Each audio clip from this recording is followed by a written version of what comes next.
Have you ever carried a heavy backpack for so long that your shoulders began to ache? The longer you carry it, the heavier it feels. Life can be like that. We carry worries, responsibilities, disappointments, and fears until our hearts become tired.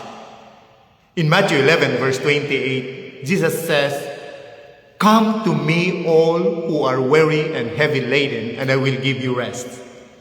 This verse reminds us that we don't have to carry life's burdens alone. Jesus invites us to bring every worry and every struggle to Him because He cares for us.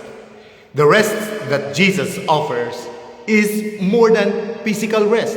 It is the peace that calms our anxious hearts, the strength to keep going, and the hope that we are never alone. When we trust Him and place our burdens in His hands through prayer, He renews our spirit.